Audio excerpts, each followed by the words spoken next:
Bueno, entonces, espero que se esté escuchando bien y vamos a hablar sobre el cáncer broncopulmonar, cáncer también llamado broncogénico.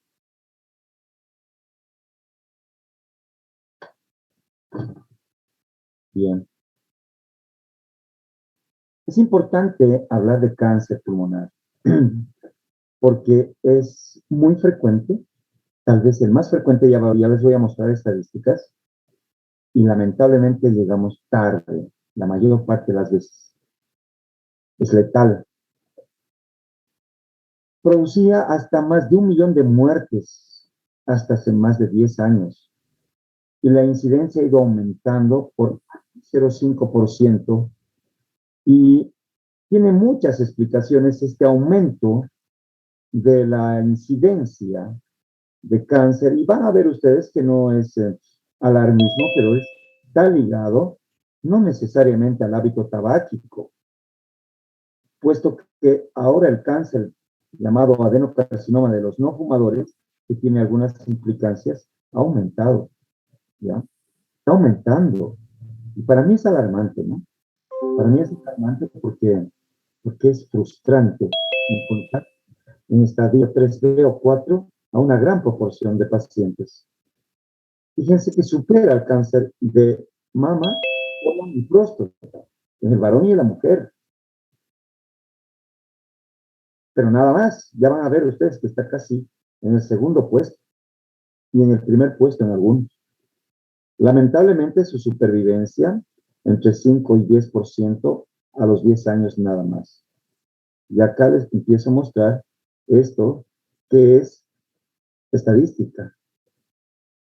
Ya pasadita, pero es vigente, donde tanto en mujeres como en hombres el cáncer broncogénico es frecuente. Estamos viendo que supera en el varón al cáncer de próstata y al colorectal. Y en la mujer igual, supera al de mama y al colorectal, que estarían en tercer puesto. Y superan por amplio margen, más del 15%. Cuando son nuevos casos, esto estaba hablando, perdón, a muertes, son muertes. Hay incidencia. El cáncer de próstata es más frecuente en el varón y el cáncer de mama en la mujer. Y le siguen el cáncer broncogénico en nuevos casos. Acá justamente vemos la frecuencia de presentación en hombres y mujeres. La tendencia, fíjense, en el cáncer de próstata, a principios de 1990 llegó a un pico importantísimo, pero ha empezado a bajar por los programas en temprana. Y, bueno, se mantiene más o menos en una incidencia que está en 150 por cada 100,000 habitantes.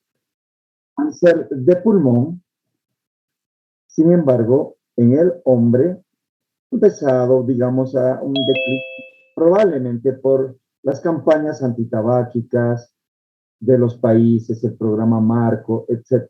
En la mujer, sin embargo, el cáncer de mama tiene más o menos una estabilidad en las últimas 2 décadas, pero lo que está creciendo es el cáncer de pulmón, cáncer llamado primario o broncogénico. Y eso vamos a hablarlo ahora en esta clase. La mortalidad, muy penosamente debo decirles, que tanto en hombres como en mujeres se mantiene, alcanzó un pico, ¿ya? Y bajó un poco en el varón, pero en la mujer se mantiene con tendencia a crecer. Hay algunos avances, gracias a Dios, que hacen que se pueda, digamos, aumentar la sobrevida, pero no la mortalidad. Aquí podemos ver la mortalidad comparada de los cánceres, donde, con respecto a los nuevos casos, es muy frecuente el de mama, el de próstata, el de pulmón, y la mortalidad en anaranjado, comparado con los otros cánceres, lamentablemente, es alta. ¿Por qué? Porque llegamos tarde. El estadio del 1 al 4 en cáncer pulmonar, basados en el PNM, fíjense ustedes que comparados con los cánceres más frecuentes, mama, próstata y colorectal, la incidencia, presentación del cáncer de pulmón mayoritariamente sucede hasta en el 80% de los mismos. O sea, muy poco estadio 1, 2 y 3B, 3, 4, que son estadios localmente avanzados, con muy mal pronóstico, ya que son los más frecuentemente detectados, donde la sobrevida no sobrepasa el 5%, ¿ok? Y podemos hacer, hay nuevas terapias llamadas terapias target, hay la famosa inmunoterapia, pero solamente aumentan la sobrevida, no curan. Podemos ver la sobrevida justamente con respecto a otros cánceres, ya con décadas pasadas, el pulmón es uno de los que peor sobrevida tiene con respecto a los cánceres más frecuentes que se presentan tanto en hombres como en mujeres. Y si uno quiere ver raza, etnia, sexo, puede decirse que la sobrevivencia a los cánceres de pulmón se presenta tal vez por la disponibilidad de recursos mayor en mujeres, casi en todas las etnias, pero sobre todo en hispánicos, raza blanca y asiáticos, porque Japón es líder en esto y los peores resultados con respecto a sobrevida, con respecto a raza y pues a sexo son los varones, como siempre, siempre estamos desfavorecidos, y la raza negra y los americanos, los indios americanos, podríamos decir, nosotros, los mestizos. ¿Cuáles son los factores de riesgo que implican el cáncer de pulmón? El 90% es el tabaco. De esto hasta un 15% es el tabaquismo pasivo. La preponderancia hombre-mujer 2-1, con tendencia a igualarse según algunos países. Hemos visto que la raza negra es más frecuente. La dieta pobre en beta-carotenos, vitamina A, vegetales, frutas, que se consumen menos, aparentemente tiene mayor incidencia de cáncer broncogénico, pero tampoco es una incidencia muy importante. Hemos hablado de la polución atmosférica, de que el diésel es un inductor de cambios celulares, ¿no? Y a mayor tiempo de, digamos, exposición a este contaminante, pues tendremos la probabilidad de tener un cáncer broncogénico. Otros también ahí vamos a ver. Enfermedades respiratorias. Ayer hablábamos de las exposiciones laborales, asbesto, sílice y enfermedades que producen cicatrices, fibrosis pulmonar, epobronquiectasias, van a producir el escarcarcinoma.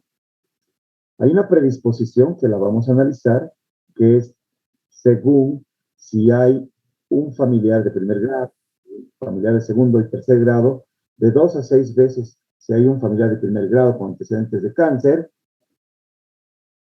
y puede ir 2 veces si es de segundo, y una vez si es un familiar de tercer grado.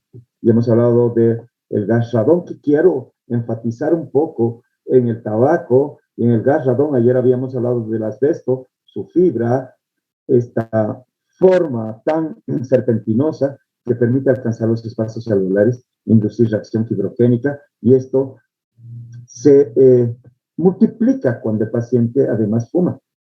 Los pesticidas, níquel, berilio, cadmio, hidrocarburos policíclicos están dentro de otros factores. ¿Cuáles son los componentes de los más 300 componentes del tabaco, dañinos, carcinogénicos? Pues tenemos la acetona, naftalina, habíamos tenido, cadmio, polonio radioactivo, benzopirenos, ojo, benzopirenos. Tenemos arsénico, tenemos cloruro de vinilo, tenemos amoníaco, que les dije ayer que produce también metanol. Pues, lamentablemente, estas son sustancias carcinogénicas. Y el cigarrillo electrónico, que les han hecho creer, desde el colegio creo, de que es primero fashion, ¿no? O sea, está de moda. Segundo, que no es dañino, es fake, es un recontra fake. Esta composición donde vamos a ver la parte líquida, que es donde empieza a calentarse y luego va a hacerse por un microprocesador, digamos, de tipo vapor, ¿ya? Los VAPs, ¿ya? Inclusive tienen contenidos de nicotina y con sabores, tienen la probabilidad de tener también carcinogénicos, también formaldehído, acetaldehído, acetona, proleína. Tenemos los componentes, los VOX volátiles, como el benceno, tolueno, ¿ya? Tenemos material particulado y algunos metales como el cobre, el níquel, por ejemplo. Por lo tanto, sí existe, y bueno, si ustedes quieren, podemos hablar en otro momento de tabaquismo y el riesgo que significa estos cigarrillos electrónicos y los VAPs para la salud respiratoria, no solamente con cáncer, no solamente con EPOC, con adicción a este tipo de cigarrillos electrónicos porque tienen dosis de nicotina, ojalá lleguen, como dice que llegan con los miligramos por cada cigarrillo electrónico. Y como son manipulados, como vienen de contrabando muchos de ellos, muchas sustancias se les mezcla otro tipo de drogas, ¿no? Que está la marihuana muchas veces y pueden inducir presencia de hongos en el pulmón, como el Aspergillus, que dicho sea de paso, está siendo cada vez más prevalente en nuestro medio. Hay, dentro de la evolución del cigarrillo electrónico, los de primera, segunda, tercera generación, cuarta generación. Es decir, la industria tabacalera se ha reseteado, ha cambiado sus targets.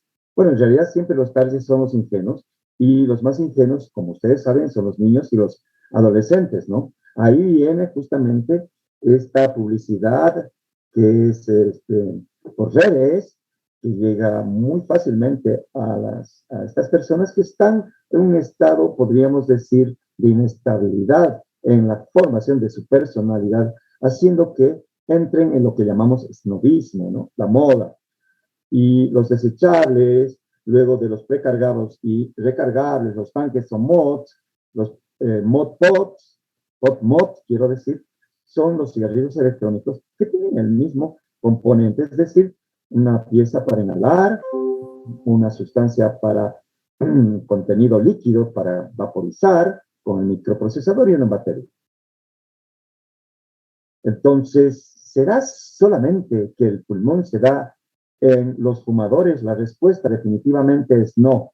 Y se me ha ido la palabra, pero este cartograma permite verificar de que en Latinoamérica el 36% de los cánceres está ligado a no fumar necesariamente, no está ligado. Entonces, ¿a qué estará ligado?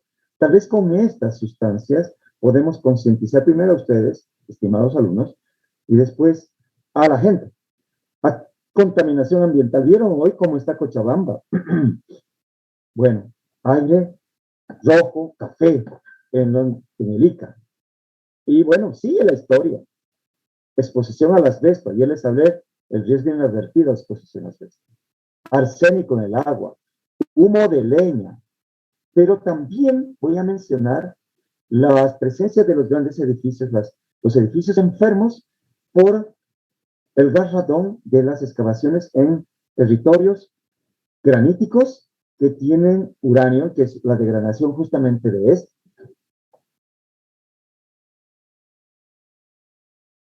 Exposición al radón. Entonces, esto que produce radio y después radón es emanado hacia la atmósfera y pueden ingresar, ya vamos a ver por dónde entran a los edificios, a las casas, porque pueden vincularse a partículas de aire, ¿no? Normalmente esto que está en estado sólido podría ser incorporado inhalatoriamente, ¿ya?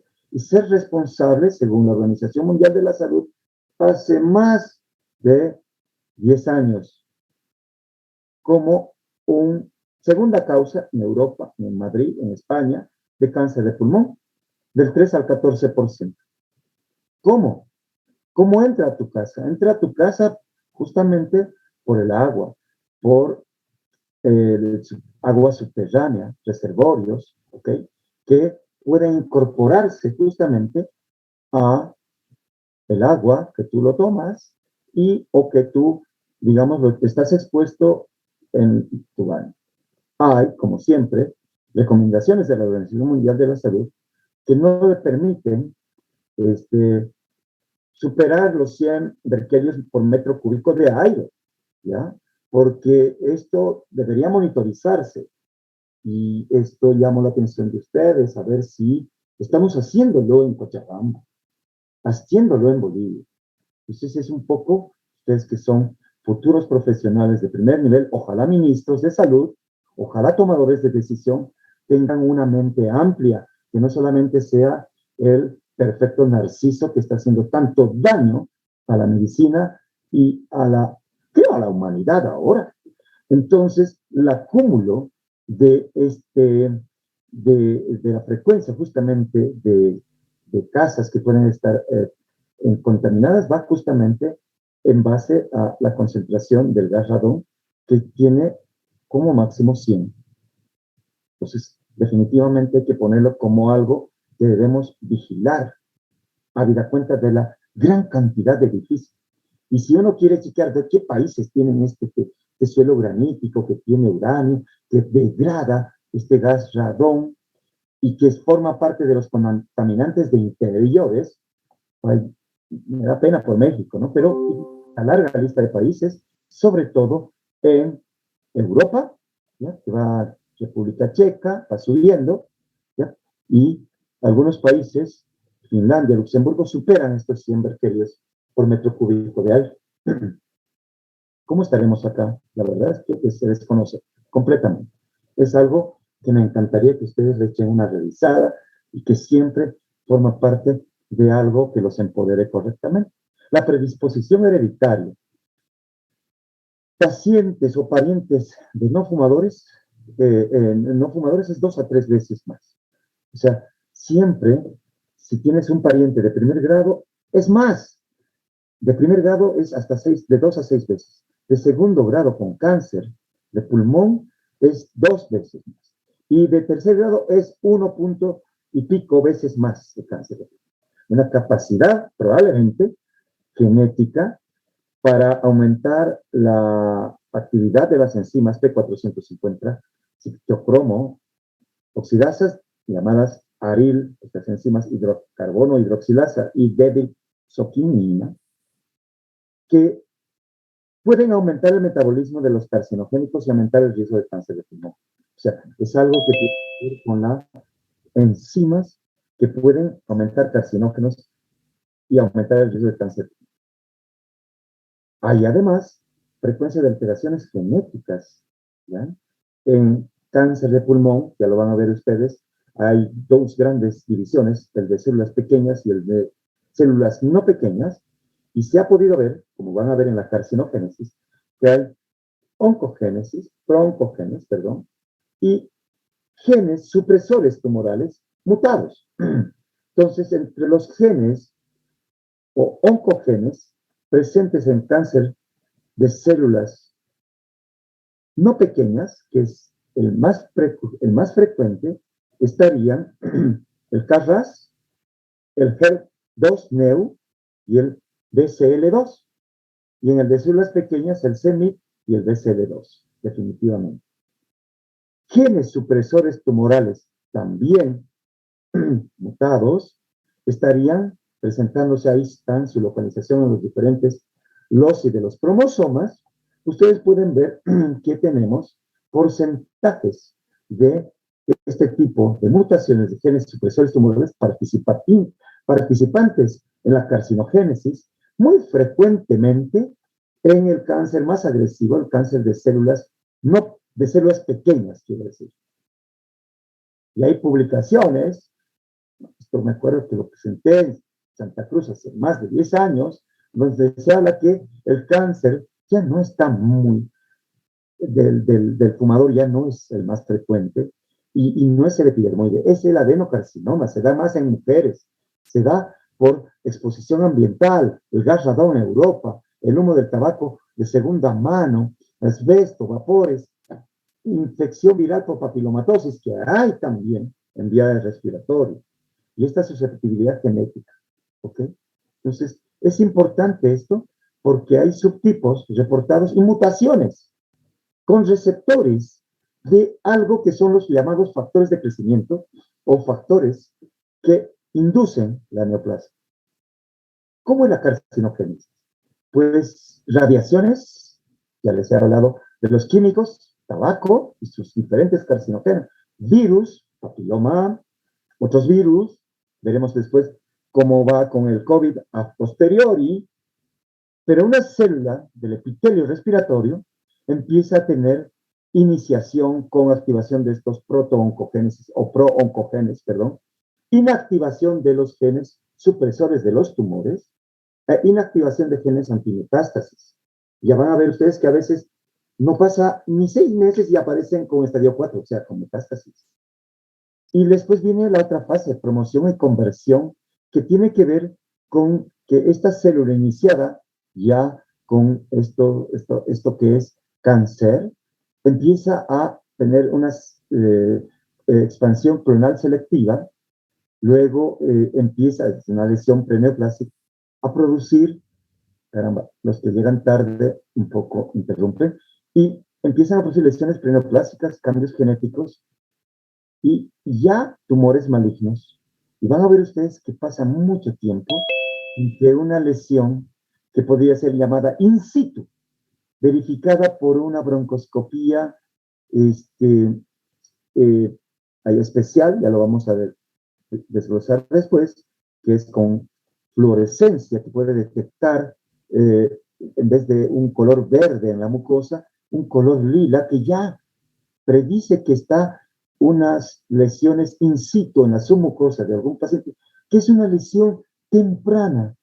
Pero claro, ya vamos a hablar también de lo que podemos hacer para poder pesquisar tempranamente el cáncer broncogénico y que tiene que ser una medida muy barata, muy dispuesta en la atención primaria en salud para que mucha gente se haga masivamente con alto rendimiento. Y eso no hay mucho en cáncer pulmonar. La promoción y conversión de esta expansión clonal va a determinar justamente defectos en la diferenciación de células, en el control del crecimiento, resistencias a la citotoxicidad, defectos en la muerte celular programada, y pues todos estos cambios van a producir el cáncer y su progresión posterior. Pero ya van a ver ustedes que la inactivación de genes antimetástasis hace que se presente muchas veces tempranamente. Entonces, el factor de crecimiento, que son el inicio de sustancias secretadas por células que son inicialmente alteradas, como ya les dije en esta iniciación, empiezan a activar genes, empieza a haber alteración del control de crecimiento y diferenciación celular. Esta célula, ya sea por secreción de esta misma célula o por otras células contiguas, secreción autócrina o paracrina, empieza a contaminar, a producir alteraciones, ¿no? Con este factor de crecimiento epidérmico que es clave. Clave que tiene sus receptores y que estos receptores pueden estar mutados. Y aquí viene el target de la terapia oncológica, una de las terapias, porque hay ahora terapias target para estos receptores y para mutaciones de estos receptores, ¿no? Estos receptores que están presentes para este factor de crecimiento epidérmico en el cáncer de células no pequeñas y sobre todo en el cáncer escamoso, hasta un 85%. Y hay receptores específicos, como receptores del péptido liberador de gastrina asociado al factor de crecimiento epidérmico también, y cuyos antagonistas, ¿ya? O inhibidores de estos receptores específicos constituyen lo que llamamos terapias TARC. La carcinogénesis del humo del tabaco, pues empieza a alterar la expresión proteica, pero sí, además hay algunas otras cosas que tienen que ver con la EPOC, ¿no? O sea, deshidrata la mucosa, inhibe el clearance mucociliar, aumenta la secreción de citoquinas, altera la expresión genética, oncogenes, deshidrata la mucosa, eso lo sabemos, inhibe la secreción de genes promotores de respuesta inmune, altera otro tipo de sustancias como produce vasoconstricción, exudación alveolar, altera el intercambio gaseoso, necrosis lipoidea, eso lo sabemos. Aparte de que todas estas sustancias, ¿no? Interleuquinas, ya, radicales libres de oxígeno, van a producir justamente alteraciones que son inflamatorias, que son numerosas y que alteran los linfocitos TH1, TH2, TH17, reguladores T. ¿Sí? Esto va a alterar la estructura de la submucosa, favoreciendo a esta secreción autocrina y paracrina de estos factores de crecimiento epitelial. Por ende, existe una correlación con un carcinoma temprano, donde lo normal empieza a alterarse con hiperplasia inicialmente, no visible, intermediamente displasia, que se puede verificar en biopsias de bronquio de fumadores o de expuestos a lo que acabo de mencionar, y empieza tardíamente, entre comillas, porque tiene un tiempo esto, de un carcinoma in situ, y después empieza a volverse invasor más allá de la mucosa. Entonces, podríamos decir que lo inicial es difícil de poder detectarlo. La displasia leve, moderada y severa, podríamos detectarla. Hay métodos caros, pero hay. El carcinoma in situ, que sería ideal.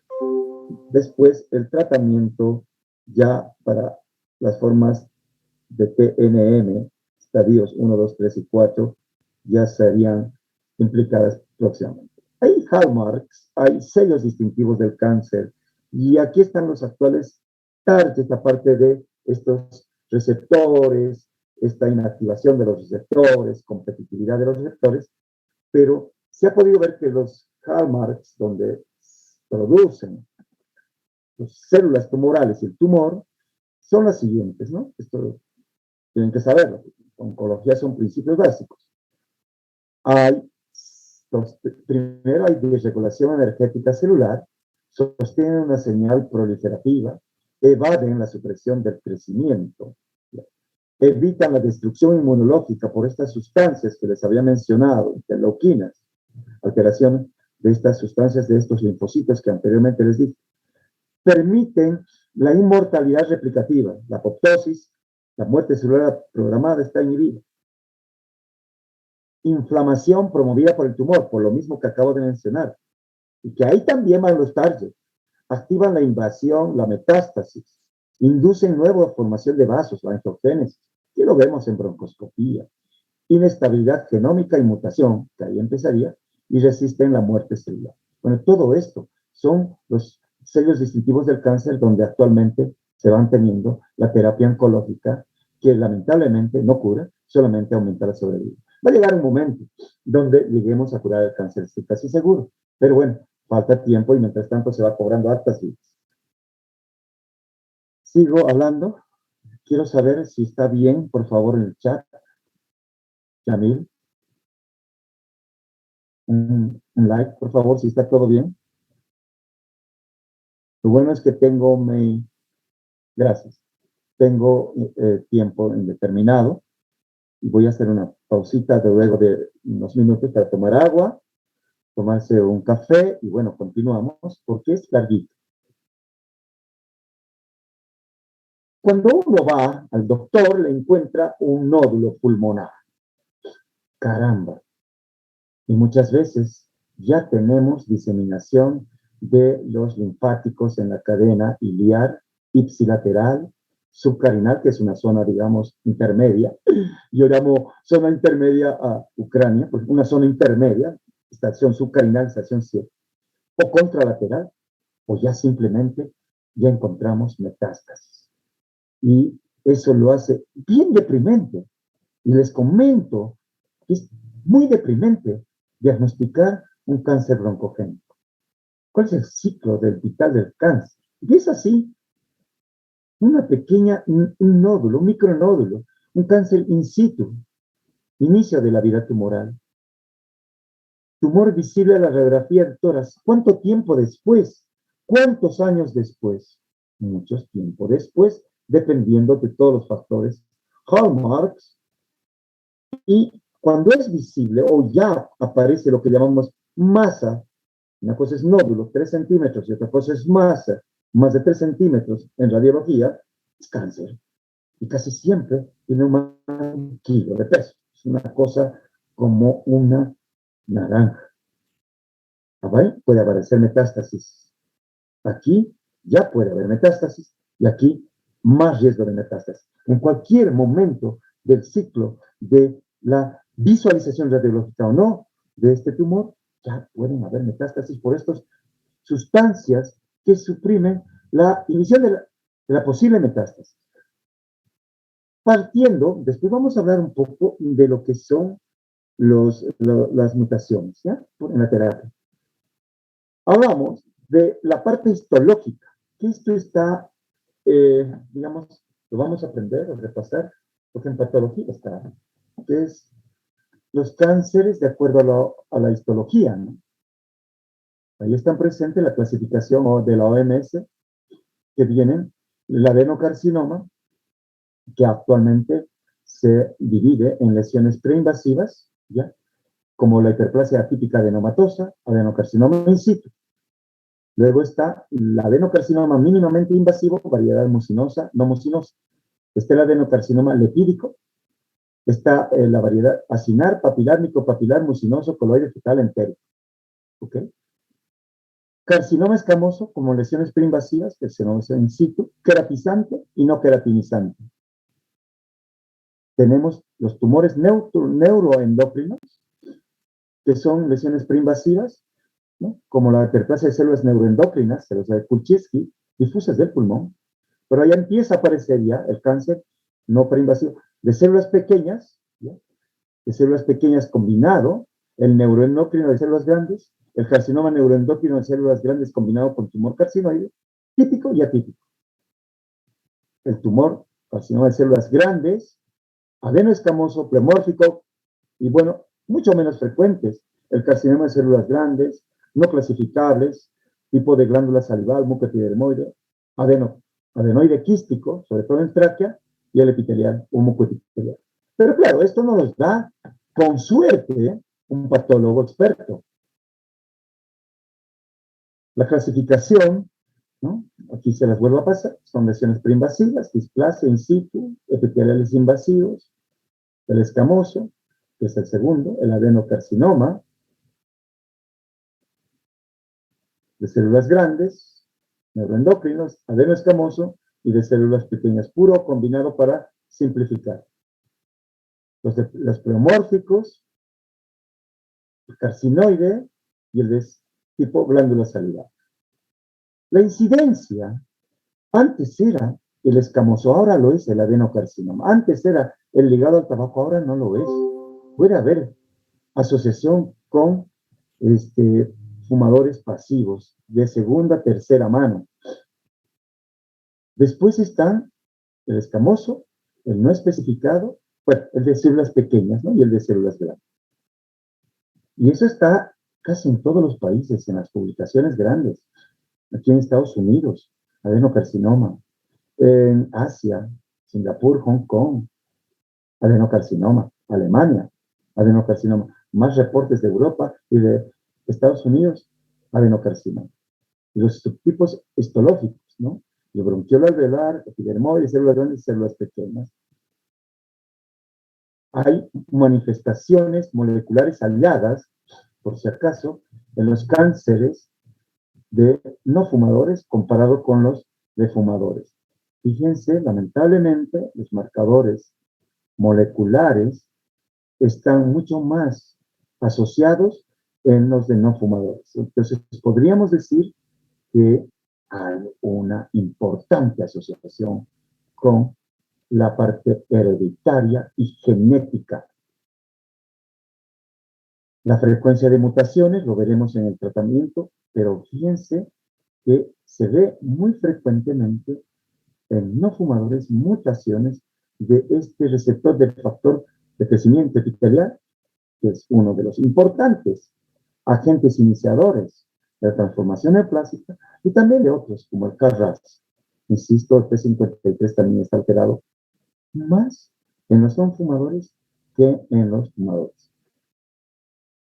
Esto es lo que clásicamente hemos enseñado, que el adenocarcinoma está presente hasta en el 40% de los casos. El más frecuente es periférico, se presenta con un nódulo o una masa, con o sin derrame pleural. Muchos se ven derrames pleurales. Aquí se ve la etiología, que clásicamente tiene formaciones glandulares. Seguimos viendo el adenocarcinoma. Este era un derrame pleural asociado a una masa totalmente periférica que tiene estas formaciones con células atípicas, con formaciones pseudoglandulares o glandulares. ¿Ya? Podemos ver acá estos tipos diferentes de adenocarcinomas que se presentan periféricamente, que hace de broncoscopía o punción biopsia, y que antes, en algunos casos, se hace esta imagen aquí abajo que se llama tomografía de emisión de positrones, para estadiar mejor. Después le sigue un 30% el escamoso, o también llamado epidermoide, que en una gran parte suelen necrosarse o cavitarse y producir verdaderas cavitaciones y sospecha de absceso versus tuberculosis. Esta presentación suelen ser centrales, ¿ok? Suelen ser centrales, pueden necrosarse y haber cavitación. Habitualmente se presenta en lóbulos superiores para complicar un poco más el diagnóstico. Lo que nos ayuda mucho es que casi siempre están ligados a el hábito tabáquico. El de células grandes, es 10%, es un cáncer que se presenta en zonas más o menos intermedias, ¿no? Puede estar central, puede ser también con compromiso periférico, suele presentarse como una masa, ya les he dicho, puede darse adenopatías ciliares no visibles solamente en tomografía, y hay formas de estudiar los ganglios y las metástasis que ya lo veré después. Aquí tenemos, por ejemplo, esta imagen del Atlas Netter de un carcinoma de células grandes, donde esta masa radiológica tiene adenopatías subcarinales acá, y también adenopatías de la estación, llamamos estación mediastinal 2, 4R, ¿ya? Que está acá, y que solamente es visible con un TAC, y a veces no. A veces hay que hacer PET scan, tomografía de emisión de positrones, y lo que actualmente uno tiene como especialista sueños, ¿no? Quisiéramos tener la ecobroncoscopía, si tuviéramos un soporte económico de instituciones que realmente quieren hacer bien las cosas, tendríamos esto, porque estamos perfectamente capacitados para hacer el llamado EBUS. El cáncer de células pequeñas, el cuarto cáncer, se presenta en un 20% de los casos. Esto se presenta con una masa grande, aberrante, parailiar habitualmente, y ya saben ustedes que casi el 80% o más de estos cánceres de células pequeñas al momento del diagnóstico tiene ya metástasis, ya tiene un estadio diseminado, porque se diferencia, o el estadiamiento es diferente. Aquí tenemos este cáncer de células pequeñas en células, ¿no? Que pueden ser de tipo, en células OAT cell o no OAT cell, células en avena o no células en avena, pero nada que ver con el tamaño. El tamaño suele ser bastante grande, ¿ya? Con invasión mediastinal, inclusive contralateral metástasis. El carcinoide ¿ya? Es un tumor neuroendocrino, se presenta en el 5% y que hay que saber diagnosticarlo con la síndrome carcinoide. El síndrome carcinoide se presenta con una tumoración central con tos tipo asma asociado a sibilancias monofónicas habitualmente, ¿ya? Hemoptisis y rubefacción facial. Las personas que se ponen tienen esos flashing, ¿ya? Que se da justamente y uno puede encontrar un tumor central o periférico y tiene una expresión endobronquial que ahora se lo presento como una bola que es tentado a ser biopsiado, pero no lo biopsies porque va a sangrar un montón. Hay carcinoides atípicos, se dividen en grandes y células pequeñas o axel. Aquí tenemos entonces que hay que hacer acá inmunomarcación, que lo hablaremos después. La clasificación clínica, entonces, nosotros decimos que son de células no pequeñas, de células pequeñas, ¿ya? Y que se permite diagnosticar de un 90% de esto y nos permite una orientación terapéutica concreta, pero con la inmunohistoquímica, con la presencia de este proceso inflamatorio, de esta presencia de mutaciones de receptores, pues la terapéutica ha cambiado totalmente. El cáncer de células pequeñas, no pequeñas, perdón, ellas tenemos, de células pequeñas y sus diferentes mutaciones que lo voy a dejar para el tratamiento. Aquí está la inmunohistoquímica que, aunque no crean, nosotros tenemos, los médicos, los neumólogos ahora, que llegar a tener o a propender a hacer este diagnóstico. Tuve, bueno, les voy a comentar esto como una especie de queja, ya que como neumólogo yo he tenido que compartir con médicos no neumólogos la guerra contra el COVID-19 en sus 3 olas, 4 olas. ¿Qué pasa? Pasa que todos hemos manejado esto, todos los médicos internos, todos. Pero resulta que porque he pedido alguna vez un estudio llamado de inmunohistoquímico, me he adelantado para ganar tiempo y he pedido una tomografía de emisión de positrones para hacer digamos, una referencia a oncología de la forma en que nos piden los americanos, las escuelas de cáncer de pulmón, no, de respiratorio, pues se ofenden los especialistas. Eso no tiene más, yo les digo a mis alumnos, siempre, siempre, de práctica, que un nombre y apellido. Se llama ego muro, porque el ego poroso tiene otras características que nos permiten hacer y desarrollar lo más valioso en medicina y en todas las profesiones. El saber trabajar en equipo para poder ganar. Ganar significa diagnosticar a tiempo, luego les diré, llegar a tiempo, ojalá, y no culpar, y no ser reactivos, perdedores. Bueno, cuadro clínico del cáncer pulmonar, 6 a 10% de los casos se presentan asintomáticos.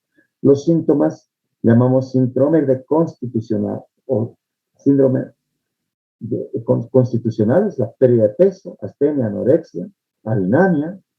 La sintomatología se va a presentar dependiendo del crecimiento local del tumor, de la invasión de estructuras adyacentes y de metástasis a distancia. Entonces, del P, del N y del M. Y ojo con los síndromes paraneoplásicos. Entonces, uno tiene que estar atento a esto, por ejemplo, la presencia de tos que se presenta en el cáncer en el 75% de los casos, síndrome constitucional hasta más de la mitad de los casos, dependiendo de la localización puede haber disnea, si es una masa grande y produce atelectasia, derrame, dolor torácico, si hay compromiso de zonas de la pleura visceral, receptores del dolor, hemoptisis, dependiendo si tienen una invasión a bronquios, dolor óseo, ya empiezan a presentarse luego las manifestaciones en frecuencia de síndromes paraneoplásicos como el claving que produce un síndrome que se llama osteoartropatía hipertrófica néumica de Jamberger-Marie. podemos ver al paciente y debemos ver esta circulación de, de obstrucción de vena cava superior, circulación arriba, presente, ¿ya?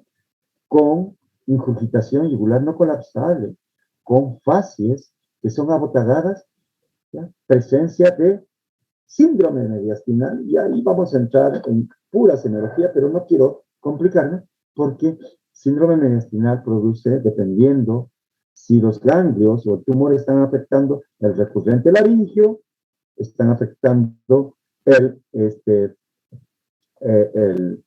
vago, están afectando el nervio frénico, la vena cava, el esófago. ¿Okay? Y acá tengo un paciente que tiene unas facies abotagadas, ingurgitación yugular no colapsable, inclusive en sentado, y tiene esta circulación colateral en tercio superior, que se corrobora con un aumento, a ver si lo podemos ver, de una masa así radiológica en el mediastino. No corresponde esto a una estructura normal. Claro, esto es importante verificar. Pues los pacientes ahora que nos chascarrillean los dedos, porque nos consideran sus esclavos, pues y se enojan, conmigo ya no tanto, ¿no? He tenido que sufrir demasiado como para hacerles saber que el médico piensa y tiene que observar y que no es, no somos delivery, ¿ok? Hay que observar estas cosas. Entonces, diseminación intratorácica, ya les he dicho, podría darse por compromiso del recurrente laringio, del frénico, del plexo braquial produciendo el síndrome de Pancoast, del simpático cervical produciendo el, eh, el problema, ahorita los vamos a mostrar, de la pupila. Pleura y pared torácica, dolor torácico, metástasis por ocupación costal. Estoy viendo a estos pacientes todas las semanas, dolor pleurítico, derrames pleurales, ¿no? Casi siempre son adenocarcinomas. O vena cava superior, casi siempre son células pequeñas, o puede ser también un adenocarcinoma. Muchas veces ya tienen derrame pericárdico asociado, ¿no? Muchos debutan con derrame pericárdico, hasta un 15%, o con disfagia lógica, hasta en 2/3 partes de los casos, por compresión, no de la masa principal, sino de las adenopatías, de lo que llamamos N. Tenemos el síndrome de Pancoast, que es diferente a hablar del tumor de Pancoast. El síndrome es la manifestación del tumor, y el tumor es un tumor del surco superior que invade la octava cervical y la raíz nerviosa de la octava y primera y segunda raíz torácica, produciendo ¿qué? Dolor de hombro que no pasa con nada, cambios en la temperatura cutánea, adelgazamiento, atrofia, ¿ya? Del músculo, del dermatoma, ¿no? Está afectado, y el síndrome de Claude-Bernard-Horner, que es la afección del simpático cervical. Tosis, anhidrosis, ¿ya? Y miosis. Ese es el síndrome de Claude-Bernard-Horner. Síndrome de Pancoast nos ayuda mucho la resonancia acá para verificar la invasión de estructuras nerviosas de la pared torácica. No siempre se hace resonancia en tórax, lo que se hace es TAC de tórax, ¿verdad? Y aquí se ve justamente la invasión del recurrente laringio, del VAD, del cuerpo vertebral, cuerpo de la raíz del plexo braquial, de estas raíces nerviosas que yo les acabo de mencionar, y del tronco simpático. Extratorácicas. A veces debutan los pacientes con metástasis hepática, temprana hasta un 3 a 4%. Tardía, la mitad de los casos, es la más frecuente. Muchas veces solamente es diagnosticada por imágenes óseas. ¿Por qué? Por fracturas patológicas. Tenemos que hacer un trigado, un barrido, ya con gamografía ósea o directamente en una tomografía de emisión de positrones, que el médico, neumólogo, o el clínico, ya, perfectamente lo puede pedir. ¿Okay? Entonces, se los estoy comentando esto porque no hay peor cosa que el empoderarse falsamente de la medicina. La medicina mejor es la que se trabaja en equipo y que se deponen los egos para bien de un bien común. ¿Cuál es el bien común? El diagnosticar temprano y tratar de curar al paciente lo más rápido posible. ¿Sí? Metástasis ósea se puede ver de tipo osteolítica u osteoblástica, ¿ya? En tomografía, hay cortes especiales para detectar hueso, y bueno, esto nos ayuda mucho cuando hacemos un ataque de tórax y el paciente tiene algún síntoma. Las glándulas suprarrenales son algo que se afecta muy frecuentemente, ¿ya? A veces no se detecta. Deben saber ustedes que cuando uno tiene una placa y ve una masa, pide un ataque de tórax con contraste y no pide de cuerpo entero, pide TAC de tórax con cortes superiores de abdomen. De hecho, el imagenólogo, que es bien capacitado, ya lo hace porque baja hasta hígado, ve las metástasis hepáticas y ve las metástasis posibles con deformaciones de las glándulas suprarrenales que pueden ser ipsi o bilaterales a la masa. Muchos pacientes tienen ya al momento del debut, sobre todo en el adenocarcinoma y en el carcinoma de células pequeñas, metástasis cerebrales, y que solamente pedimos cuando el paciente tiene síntomas, diplopía, empieza a tener algún síndrome neurológico, ¿no ve? Cefalea o parálisis, o como aparece, inmediatamente hay que hacerlo. Aquí tenemos los sitios más frecuentes. Le voy a preguntar esto en el examen, ¿no?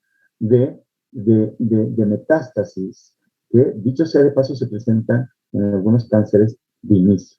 Y aquí está la forma de encontrarlos en una tomografía, de cerebro con contraste, en una gamografía ósea, o esta suprarrenal izquierda, por ejemplo, que se ve totalmente diferente a una suprarrenal izquierda que tiene una forma de una V invertida, pequeñita, por encima del polo superior del riñón. Síndromes paraneoplásicos, ¿cuáles son? Hipercalcemia, síndrome de secreción inapropiada de hormona antidiurética, síndrome de Cushing, y que se presentan en mayor o menor frecuencia dependiendo del cáncer.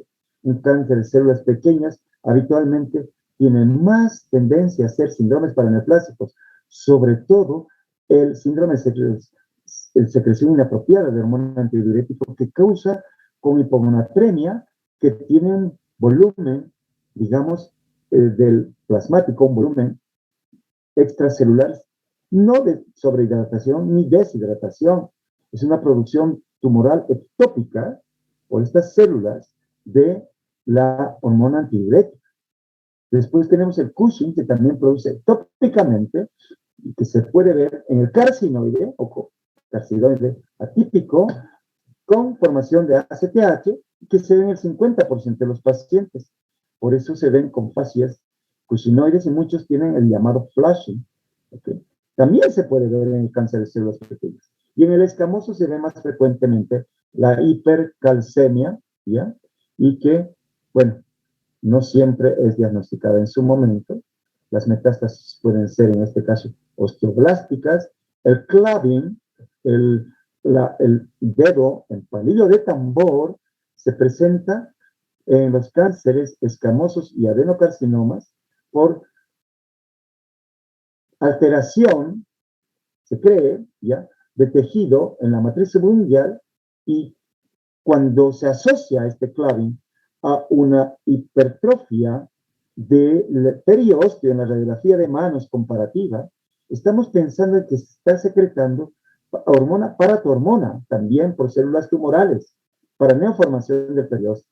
Esto se ve en grandes articulaciones y suele ser doloroso, a diferencia del claving, que no siempre es doloroso. Y en ambos hay que pensar en carcinoma de células no pequeñas. Neurológicos, y aquí también hemos visto pacientes con síndrome de Eaton-Lambert, que parece un síndrome de miasteniforme, ya de debilidad muscular, tiene sus diferencias, encefalopatía límbica, polineuropatías, mioclonías, neuropatías autonómicas, ¿ok? Puede darse como parte de síndromes paraneoplásicos. El síndrome de Eaton-Lambert, característicamente, debilidad de músculos proximales, ¿ya? Suele observarse claving asociado Y en esto de el síndrome de Eaton-Lambert, para diferenciarlo de una miastenia gravis, pues no responden a los inhibidores de acetilcolinesterasa, no responden a la piridostigmina o al test de Tensilón. Una electromiografía nos ayuda. ¿Qué obligación tenemos nosotros? Los neumólogos tenemos que hacer diagnóstico, ojalá diagnóstico temprano. ¿Cuánto tiempo tenemos para derivar al oncólogo? ¿No ve? En esta culposidad del cáncer, ¿no? Donde nuestros verdugos, los familiares, nos echan la culpa por el sistema, nos pueden sacar ficha, o porque se hace tomografías programadas o broncoscopías programadas, o tenemos idealmente un mes para derivar al oncólogo, que es el tiempo útil. Ante la sospecha clínico-radiológica se debe obtener una muestra por el método más sencillo y más accesible de acuerdo al nódulo o masa que está. Eso es una evidencia de los neumólogos de la ACCP. Entonces, la evaluación inicial es determinar si es cáncer, si es de células pequeñas o no pequeñas. Fíjense, verificar mutaciones, o sea, ya podemos empezar a alargar estudios de inmunohistoquímico temprano. Luego, deberíamos reunirnos con los egos muros también, los porosos, ojalá, para hacer un estadiamiento de la enfermedad, de 1, 2, 3 o 4, y luego verificar siempre el estado funcional del paciente. Entonces, tengo 10 minutos más para su charla, después vamos a continuar mañana. La tomografía nos ayuda muchísimo en las técnicas aplicadas al diagnóstico, ¿no? Tomografía que debe incluir cortes superiores de abdomen. Podemos pedir la tomografía de emisión de positrones, no de entrada. Esto nos va a servir, ya van ustedes a ver, cierto tipo de estadiamiento, sobre todo metástasis, ¿no? Visión directa por broncoscopía y biopsia. Podemos hacer citología de esputo, ha quedado en desuso, básicamente. En la broncoscopía, solo ver no sirve, tenemos que hacer biopsias de posibles lesiones endobronquiales o guiadas con ecobroncoscopía, ojalá exista, o con fluoroscopía a una masa periférica o a un nódulo en zona intermedia. Punción aspiración transtorácica guiada con tomografía o guiada con ecografía, claro que está dentro de los estudios, ¿no? La punción biopsia de adenopatías supraclaviculares, ¿ya? O biopsias asistida por un ecógrafo, por un cirujano de una adenopatía supraclavicular, por ejemplo. Biopsia de Daniel se llama. Si hay derrame, pues estudio del líquido citológico, ¿no? Del bloque celular, mutación de eso se puede pedir, o funciones inmunohistoquímicas quiero ver, para inclusive verificar de dónde está viniendo el cáncer, si es broncogénico o es metastásico. Biopsias pleurales ayudan, videotoracoscopia ayuda. La placa de tórax permite descubrir hasta en un 82% de los casos un nódulo o masa de pacientes que no tenían síntomas. Ojo, el esputo positivo, bajo rendimiento, no más de un cuarto, sobre todo en aquellos que tienen mucha tos, hemoptisis. La sensibilidad es baja, ¿ya? Es baja de la radiografía de tórax, pero su especificidad es alta. Se nos pueden pasar por encima en radiografía la mitad de los casos, pero podemos decir que esto es un nódulo o masa en más del 90%. Muchas veces las masas están cavitadas y hay que complementar con tomografía. Vamos a ver después el estudio del nódulo pulmonar solitario, ensanchamiento mediastínico, atelectasias, neumonías posobstructivas, opacidades apicales como el tumor de páncreas, ¿ya? Y mencionar que puede haber hasta un 4% placas de tórax anormales, teniendo nódulos pequeños visibles. Entonces, ¿qué pedimos? Tomografía. Y el perfil de riesgo es este paciente, ¿no? Vemos un nódulo pulmonar especulado, que es un nódulo pulmonar maligno, diagnosticado con flechita, es un paciente tabaquista. ¿Y por qué vemos tabaquista? Porque acá se habían olvidado en este paciente sacarle su cajetilla de cigarrillos y está con un asterisco. Eso es, digamos, un perfil de alto riesgo entrando ya a lo que llamamos eh, etiología, ¿no? 80% de los pacientes tienen historia previa al tabaquismo. La tomografía tiene una sensibilidad del 58% y una especificidad del 77%. Con contraste, y vemos justamente que tiene que verse en unidades Hounsfield una captación del contraste en más del 20 unidades Hounsfield. Diagnosticar esto es recontra fácil, una masa enorme tumoral, pero very late, muy tardío. Lo ideal sería diagnosticar un nódulo pulmonar subsólido, micronódulos de 6 milímetros, pueden ser lesiones premalignas, la hiperplasia adenomatosa atípica, o un nódulo en vídeo despulido, ojo con esto, puede darse mayor a 1 centímetro en un adenocarcinoma in situ. Por eso ahora, dentro de lo que llamamos screening de cáncer de pulmón, se debe hacer TAC de bajas radiaciones y, si nos permite el tiempo, lo vamos a hablar. Aquí podemos ver un nódulo periférico de 2 centímetros que es semisólido, es decir, tiene un componente sólido, ¿ya? Y tiene un componente semisólido. Aquí podemos ver un adenocarcinoma invasivo, esto confirmado, ¿ya? En lesión de 3 centímetros, nódulo, que es de vidrio esmerilado, ¿ya? Y que con el tiempo empieza a tener inclusive necrosis. O esto, que ya es una neumonía postobstructiva, esto que amerita sí o sí una broncoscopía. Hay muchas lesiones que quedan en manos de los médicos en general, que son pasados muy tardíamente, y pues a ellos nadie les dice nada, ¿no? Que lo importante es saber derivar, saber trabajar en equipo. El buen jugador no llega al gol por muchas gambetas, es aquel que juega con los jugadores en toques hasta ponerse en disposición de disparo, ¿verdad? Acá podemos ver este tumor carcinoide típico con masa acá,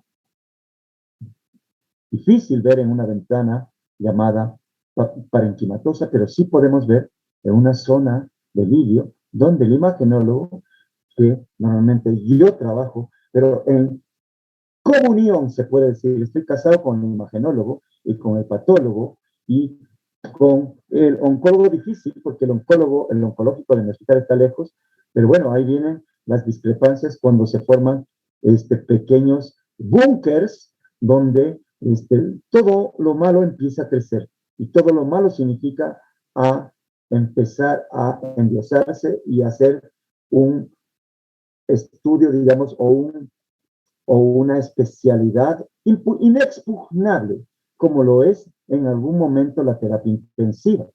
Entonces, ahí podemos ver esta masa que podemos discutirla y después verificar cómo podemos acceder. Obviamente, con una broncoscopía puede ser muy difícil el riesgo de sangrado, pero si tomamos las medidas respectivas para evitar un sangrado masivo, podemos hacerlo. Los hallazgos radiológicos de acuerdo al tipo histológico están acá presentes y lo voy a pasar, pero debo decirles que los nódulos periféricos casi siempre son adenocarcinomas o de células grandes y la localización central casi siempre son de células pequeñas o epidermoides. Los que tienen un gran compromiso mediastinal casi siempre son los de células pequeñas y los de células grandes. Y los que comprometen la pleura con derrames o la pared torácica son los adenocarcinomas. Eso en líneas generales. Y esto para terminar la clase, que ojalá lo podamos ver. Evaluación y seguimiento de la lesión radiológica sospechosa. Entonces, cuando tú tienes una masa o un nódulo, tienes que pedir radiografías anteriores. No la tienes, bueno, ni modo. Presencia de una lesión nodular con sospecha de malignidad. ¿Cuál será esta? Aquella que es nueva, aquella que tiene bordes irregulares, espiculados, ¿ya? O aquella que ha aumentado o variado su diámetro o su borde en el tiempo de seguimiento que muy pocas veces tiene que ser más allá de los 3 meses. ¿No es así? un buen paciente puede y debe acudir a ti. Uno encuentra calcio, entonces se tranquiliza. Pero si uno encuentra calcio en bolitas, en palomitas de maíz, no se tranquiliza tanto. La presencia de calcio tranquiliza porque casi siempre nos habla de benignidad. Hablo de casi siempre y ahí hacemos los controles cada 3 meses por un año. Pero si no tiene calcio, vamos a un ataque de toras con contraste. Y ahí empezamos a ver justamente todas las características de la densidad del nódulo, de los bordes del nódulo, de lesiones asociadas. Hay un programa ahora en tomografía que te permite sacar lo que puede ser vaso sanguíneo y verificar que realmente este nódulo es neoplásico. Y eso nos ayuda muchísimo a que directamente podemos hacer ya una biopsia, ojalá con ecobroncoscopía, si es un lugar, digamos, inaccesible a la punción o es una zona intermedia, o podemos hacer una broncoscopía o directamente, escuchen bien ustedes, si tenemos un nódulo pulmonar sospechoso y no tiene o está con una adenopatía solamente para iliar en el lado sospechoso del nódulo, directamente le puedes enviar a cirugía para que el doctor te haga una toracotomía con resección del lóbulo que va a ser muchas veces terapéutica, diagnóstica y terapéutica exitosa. La tomografía de emisión de positrones, el PET-scan-TC de cuerpo entero, nos permite solicitarlo. Afortunadamente ahora hay en Bolivia, antes había que enviar a países vecinos, para ver que estos nódulos, masas, sean captadas con un coeficiente llamado SV, Standard Uptake Value, que un radiotraseador, un radiofármaco, que es el 18-FDG, que es la desoxifluoroglucosa, que se aplica y se compara una tomografía simple con una tomografía con este radiofármaco y se ve dónde hipercapta o qué masas o qué zonas son hipercaptantes que demuestran hipermetabolismo compatible con lesión neoplásica y los puntos mayormente de corte de este SV son mayores a 2.5 SV, que son altamente sospechosos. Mientras más alto de este valor, van a mostrar o demostrar malignidad, no solamente en la masa, en adenopatías. Por ejemplo, acá, que tienen esta masa en la tomografía que toma este contraste con más de 2 SV, es una masa. O acá en este otro lado vemos una masa especulada que toma el contraste con una zona tumoral hipermetabólica, pero además nos permite ver una tumoración suprarrenal con SV también alto y que ya nos dice en estadio 4, porque ya está con metástasis a distancia. ¿Qué sensibilidad tiene? Hasta un 94%. ¿Qué especificidad? Hasta el 100% en muchos casos. La masa, ¿no?, hipercaptante. Pero te tienes que ponerle nombre y apellido al tumor. ¿Qué haces? Broncoscopías. Más rendimiento en biopsias de tumores centrales. Menos rendimiento en biopsias, cepillados y lavados en periféricos, pero hay que hacerlo. Aquí está el rendimiento justamente de las tumoraciones centrales y periféricas con los diferentes procedimientos broncoscópicos que hacemos.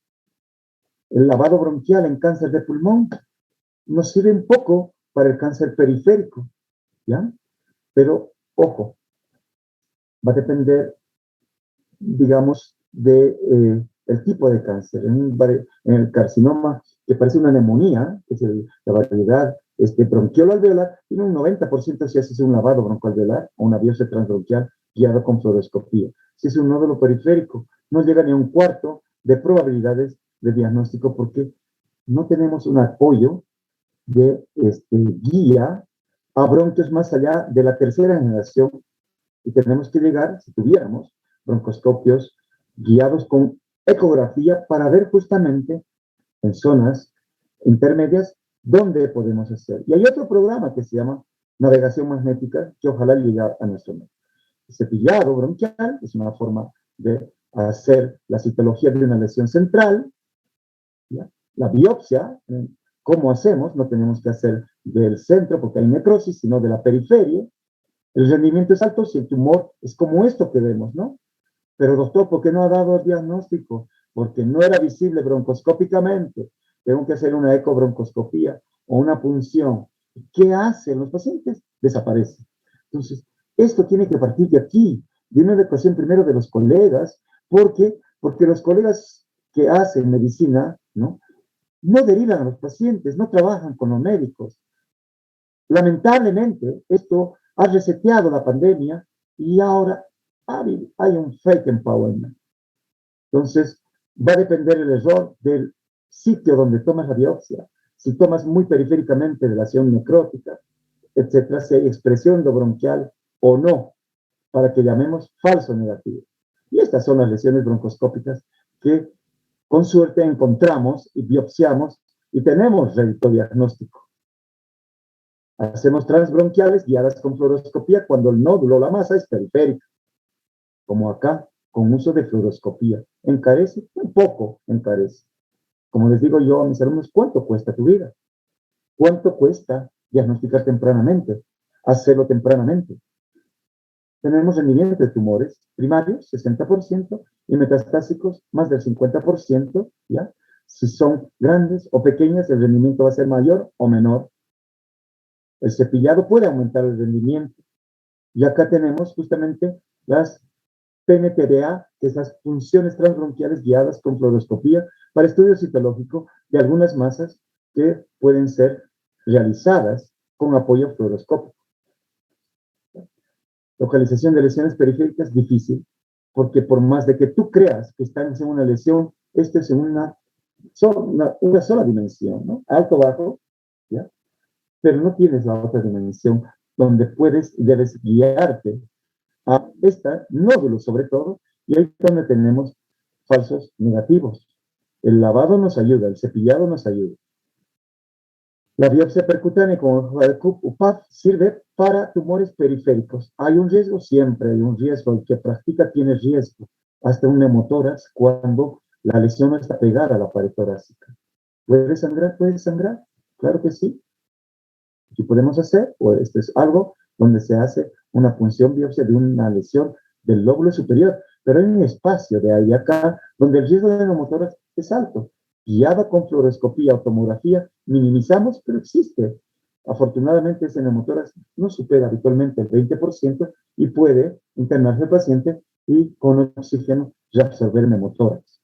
Un resultado negativo no excluye el diagnóstico y eso puede darse hasta un 30%. Y estamos haciendo funciones biopsias, ¿ya? Ya cuando era más jovencito y tenía cabellos, antes de la pandemia, antes de marchar, con esto que llamamos aguja de Cook, y tiene también su guía para poder biopsiar y no estar entrando y biopsiando cada vez. Nos ayuda mucho la ecografía broncoscópica, se llama EBUS, la punción aspiración transbronquial, la mediastinoscopía, que aquí nos ayudan nuestros cirujanos torácicos, y el PET-CAN-TC que ya les he hablado. Esta es la sonografía endobronquial. El EBUS, como les digo, deberían haber instituciones que nos soporten a los que hacemos broncoscopías para que no estemos en situación de miseria, ¿no? O sea, que lamentablemente lo estamos los médicos y más los que estamos capacitados para hacer, haciendo o esperando que nos den una horita, ¿no? Y no hay peor ignorancia que aquella de algunos médicos o tomadores de decisiones en salud para que lo que no saben no existe para ellos, ¿verdad? Entonces, para que no me digan nunca nos digo, acá se los estoy presentando. Hay dos tipos de EBUS, uno que se llama radial y lineal, también hay y se está haciendo en endoscopía digestiva que nos ganan una goleada los gastos porque han hecho mucho marketing en la endoscopía y nosotros estamos en pañales y ojalá con el advenimiento de nuevos neumólogos que quieran y sepan trabajar en equipo, ¿ya? Por el bien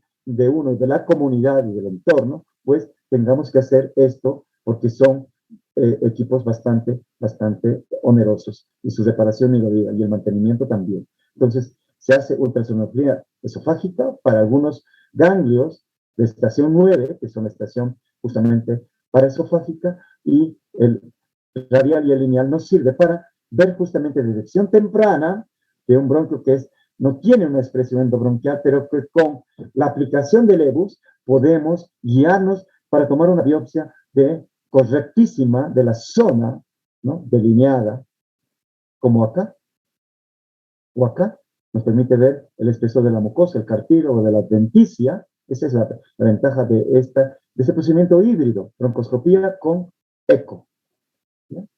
El EBUS radial nos permite ver justamente aplicando esta insuflación de este balón, apegándonos a la pared del bronquio, ¿ya?, justamente nos permite verificar una masa, una lesión acá que puede ser biopsiada por el broncoscopio. Acá tenemos muchas imágenes, que es lo que debería hacerse, ¿ok? Y cuando uno no lo hace, está preparado para hacer, va perdiendo práctica. Este es el mapa de los ganglios que están comprometidos en la estación N, ¿ya? Primero lo normal y luego lo que puede ser patológico, ¿no? Normalmente, esto, que es del Instituto, ¿ya?, de Lung Cancer, de la Asociación de Lung Cancer americano, que es prácticamente el que se utiliza en todo el mundo, nos permite ver estas estaciones: estación 2 para vertebral, para traqueal derecha, superior derecha, izquierda, tiene sus límites, para 4R, para traqueal inferior derecha, izquierda, ¿no? Los iliares son 10, 11 a ambos lados. Las estaciones más difíciles de biopsiar por ecobroncoscopía son las estaciones que son las estaciones 5, 4, sobre todo las 5, que son las de la ventana aortopulmonar y que prácticamente deberían hacerse por videotoracoscopía. Las demás, 2R, 2L, 4R, 4L, los iliares, ¿ya?, y la subcarinal, que yo le llamo Ucrania, ¿ya?, esas pueden y deben hacerse con ecobroncoscopía. La mediastinoscopía se hace para estas estaciones que no son visualizables por eco, como la ventana aortopulmonar, la punción con hoja de Wang de la estación 7 y de otras estaciones debe hacerse, hacemos, ¿ya? Y acá tenemos también esto, que es un esquema para ver las diferentes estaciones ganglionares que un buen médico debería saberlas, ¿no? Las estaciones 2, se pone R de right, derecha, L de izquierda, 2R, 2L, 4R, 4L.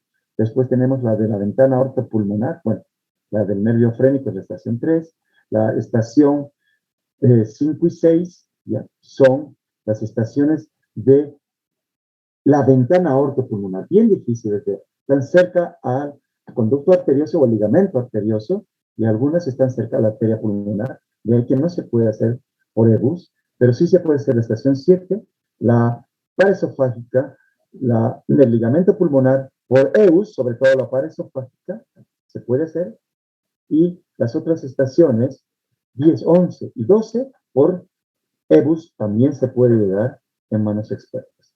Ven al síndrome de vena cava superior y el EBUS. El EBUS tiene este rendimiento, ¿no? Dependiendo del tamaño, tenemos su rentabilidad, pero tiene un 100% de especificidad. Y el Rapid On-Site Examination, tener un citopatólogo donde tú hagas la broncoscopía, son sueños que alguna vez lo he hecho, que nos ha frustrado mucho las situaciones políticas del país, que han frustrado nuestra práctica y el diagnóstico correcto de nuestros pacientes, ¿ya? Y también la pandemia, pero deberíamos tenerlo ahí, al lado, para no solamente decirnos, ya tengo células, doctor, ya no biopsia más, y sino este es el otro punto, ¿no? El otro punto es tratar de ponerle nombre, apellido, apellido materno y paterno, si se puede ver, estudio de inmunohistoquímica para ver mutaciones, ¿ya?, de los receptores de estas señalizaciones tumorales, que hablaremos en tratamiento. En broncoscopía también existe un programa que se llama navegación magnética. La navegación electromagnética es un programa, ¿ya? Un software que está en broncoscopios asociados a tomógrafos y que te permite navegar bajo guía de un, digamos, navegador como lo hace el Google Maps para llegar a destino al manejar un auto. Lo mismo pasa con un programa de navegación magnética que te permite llegar a un nódulo en situación periférica o intermedia con un broncoscopio relativamente fino para hacer la función citológica que nos permite hacer el diagnóstico temprano. Voy a pasarles un ejemplo para terminar. Sé que están cansados. Paciente masculino de 69 años tiene dolor torácico de 3 meses de evolución, síndrome constitucional, pérdida de peso, astenia, anorexia. Es un ex tabaquista de 20 paquías. Y vemos en la tomografía, bueno, se veía una placa con mediastino ensanchado, tomografía con contraste, y vemos el signo del manguito con una masa, ¿ya? Central, con extensión pariliar, con extensión posterior y un derrame. Entonces, a esto que se ve acá, hacemos la broncoscopia y ojalá se pueda ver. Voy a salirme de esto. ¿Qué les muestro? No es por Dios, para presumir. Es porque tienen que saber que usted se hace. Esto se hace. Creo que no puedo pasar las imágenes. A ver si puedo salir un ratito de la presentación. Repito, muchachos. Me ha salido la presentación. Les muestro esto porque es muy relevante en nuestro medio. Y aquí estamos viendo por broncoscopía, tráquea, y vamos a ver posteriormente qué es lo que se hace. ¿No? Voy a adelantarles un poquito. Se la puedo adelantar. Estamos viendo la carina principal. Estamos viendo el lóbulo superior derecho. ¿Sí? Estamos viendo el verdadero lóbulo superior, cambios de bronquitis crónica endoscópica, bronquio intermediario. Bueno, a ver si puedo pasar a este otro video. Parece que es correlativo terminar este.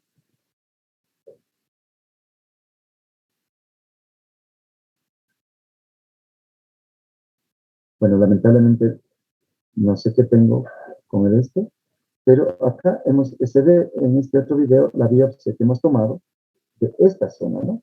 De esta zona, perdón chicos, de esta zona, que es una zona casi central, que había una estenosis del bronquio, ¿ya?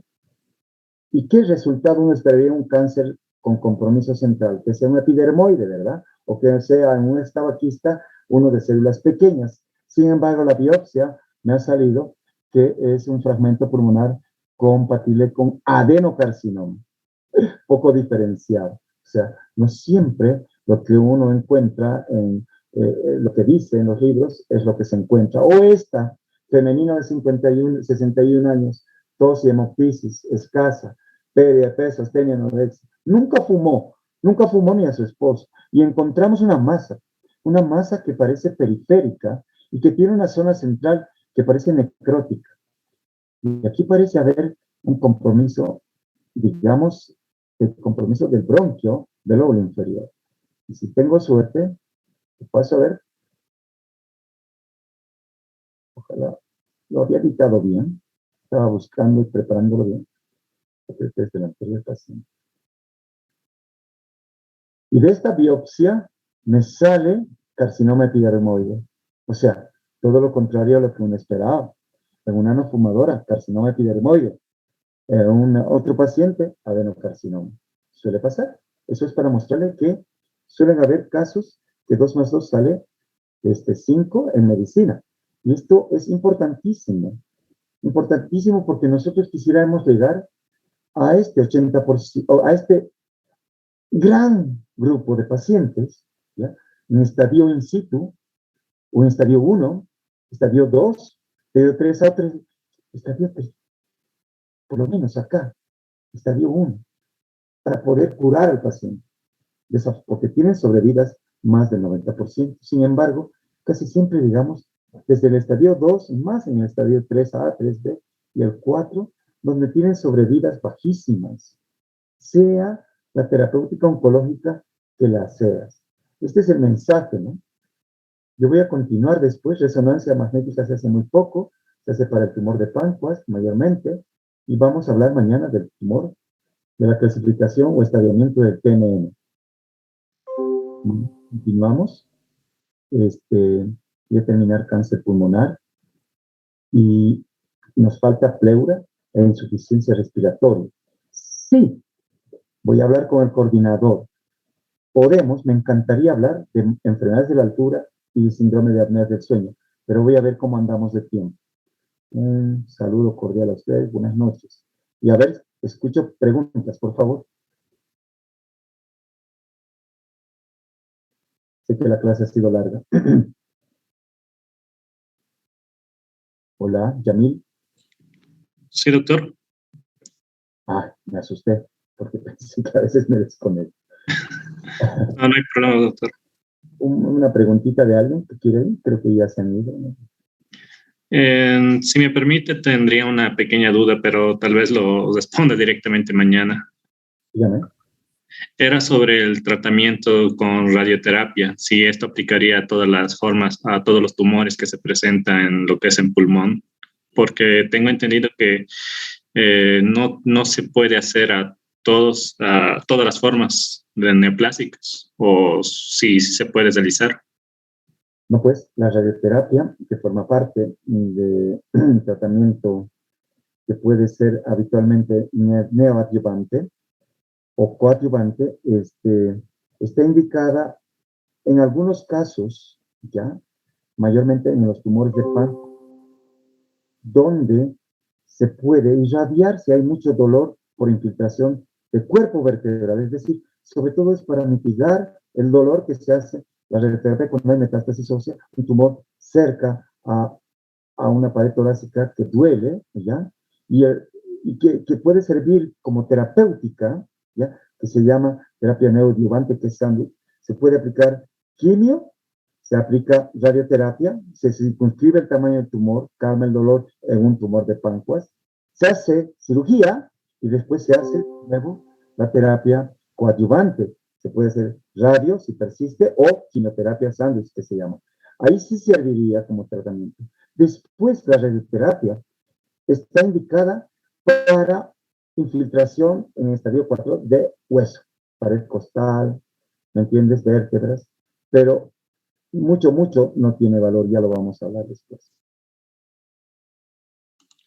Gracias, doctor. Era justamente eso, porque justamente hoy pude ver un paciente que tenía una metástasis al hueso y simplemente mencionaron que la radioterapia era lo único que podían hacer en ese paciente. Para calmar el dolor, circunscribir el tamaño de la lesión, y ese estadio 4, se pueden hacer muchas cosas para aumentar la sobrevida. La relación costo-beneficio en nuestro país es frustrante a veces, ¿no? Y bueno, se puede también hacer terapias oncológicas que, bueno, mencionaremos rápidamente mañana, junto con lo que es pronóstico. Y, Camil, quiero pedirte un favor, Yamil. Me gustaría que me averigües, porque a veces me cuesta ir al departamento, con el doctor Jaime Velázquez. ¿Desde cuándo está pensado, programado las clases? No sé qué es, creo que es gastro o hemato que corresponde, o sigue, o nefro, no me acuerdo, a neumo, para que yo me programe y vuele, como se dice, ¿no? Para cumplir el programa. Está bien, doctor. Me voy a comunicar con él o ir a averiguar al departamento y yo le aviso. ¿Ya? Está bien, doctor. Un abrazo a todos, buenas noches. Buenas noches, doctor.